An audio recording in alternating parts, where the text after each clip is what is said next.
Historically, the application of dialectical materialism to society is known as historical materialism. I've dealt with that briefly in what I've just said. You can see how society develops, you can see the contradictions within society, and you can also, any student of history can see that societies precisely come into existence, develop, enter into crisis, and then enter in decline. You don't think that this system is in a phase of decline? Well, just have a look at your television sets and compare what you see with, for example, the 300 years decline of the Roman Empire. There's striking comparisons, very striking, which I can elaborate on that if you wish.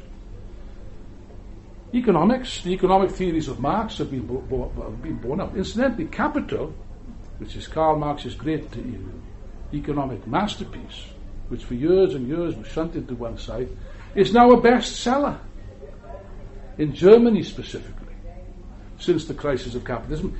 Why is it a bestseller? Because all of the theories of the orthodox economists have failed miserably. I didn't bring them tonight. I could bring a few quotes from prominent orthodox economics who admit. One of them recently made the following statement in The Economist. He said, well, if you look at the last 30 years, and 30 years is a fairly long time, he said, the orthodox theories of macroeconomics have at best been useless and at worst been positively harmful. This is one of the major economists passing a death sentence on orthodox economics. And therefore people look towards Marxist economics because they do precisely explain, we can discuss this in the next session if you wish, precisely explain the reason for the present crisis, which is actually a crisis of overproduction. I won't develop that point, we can discuss it later on. But we'd better come to the point. Where is this leading to? Well, you see, by the way, I've spoken, you probably really have spoken in meetings of this sort at different times, in different places, in different countries, and there's always one chap present who will say something on the following lines. Well, Alan, it's very interesting what you just said, and well, yeah, I made some good points and so on, but I'm not really interested in politics. I just want to live my life, enjoy myself, and so on. My answer to that person, before they put their hand up to speak, is as follows. Well, my friend, it may well be that you're not interested in politics, but politics is very interested in you. You think you can escape from politics? You think you can escape from this general crisis? You just try it, my friend. You just try it. Go to your house, lock the door, close the windows, hide under the bed. You will not escape. One of these days, politics will come to your house and knock on the door, usually at a rather inconvenient hour. No, this discussion is about you. It is about you. It's about your future. For example, whether or not when you leave this place with the first-class degree under your arm, which I'm sure will be the case, will you get a job? Will your services be required? You know what you are? Shall I tell you? The best qualified unemployed people in the history of Britain. Many graduates are unemployed, or they have to take other jobs on buses or in Tesco's or whatever. And yet, society needs these people. We need you. Society needs doctors, teachers, engineers, even philosophers and artists and writers and so on. Society needs your talent to make it a richer and a better and a more humane place. Yes, but this society is not determined by what society needs. That's the whole point I'm getting at. That's the whole point of it. The whole point I'm getting at is capitalism is a society based on production for profit, whereas socialism is a society based on production for the satisfaction of human needs, and the two are in complete contradiction. Now, of course, you could do as my good friend, as I've just said, well, you could just go home and try to forget about it and put your head under the blanket and turn off or get blotto. In my day it used to be vodka, now it's something else, no doubt. But whatever. Escapism. Try to escape, but there is no escape. There is no escape. There is no escape for the whole of the human race, which is racked now by wars, this is also a product of the crisis of capitalism.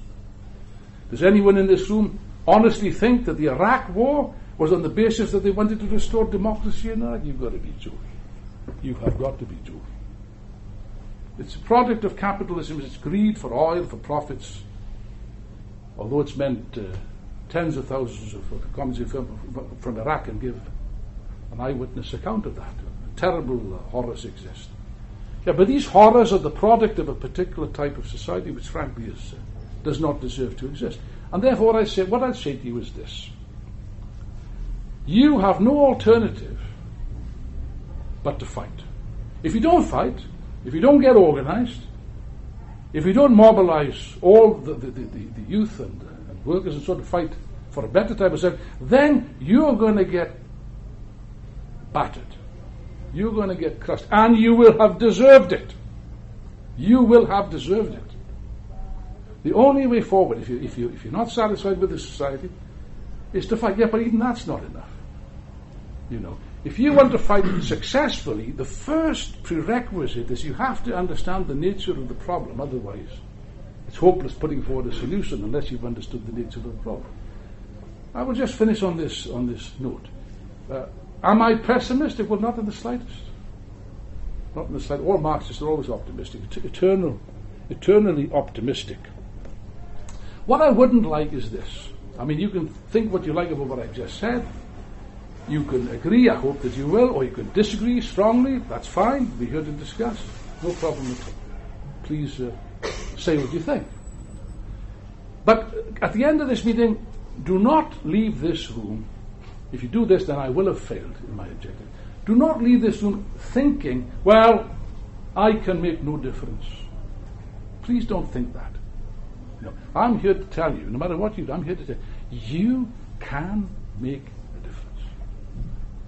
We can make a difference, to be more accurate. Of course, you as an isolated individual can do nothing. As an idea, what are you going to do as one person? Then you really would be impotent.